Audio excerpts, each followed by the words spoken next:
Something that both Nelson and Sarah said reminded me of something attributed to Nelson Mandela, that if you speak to a person in English, you speak to their head, but if you speak to them in their native language, you speak to their heart.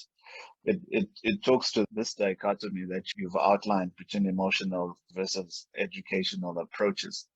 How does using social media allow you to connect with communities and drive change? How does language play a role there? My favorite thing about communicating on social media is that unlike putting an ad on radio or in a newspaper, you enter into a conversation with people on social media. So the moment that you post something, the moment the community continues to have a dialogue about it. And as Amanda highlighted, the importance of shares, the community actually takes your content and makes it into their own voices. They like alter it, they add their thoughts on top, and they share it with their friends and family. So you're designing content when you're thinking about creating a campaign on social, you are creating content not just to speak to your audience, you're creating content that your audience can use to care for their family and to use in their own social media, because your audience really is your communications channel on social.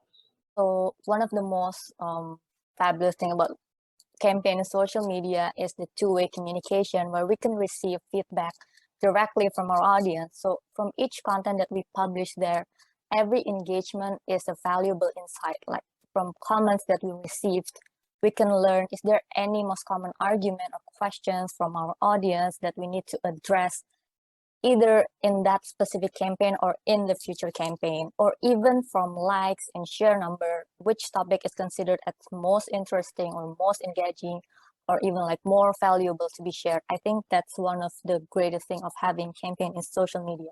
We cannot forget that this is a two-way communication. So you should listen to them. So before even you create your content, imagine that you know what they want, listen to them, understand what they want, and then create your content. So you don't necessarily need to think about your just whole strategy from your side, but as a two-way conversation, you can build together. You can create content together. You can having support to better achieve the community.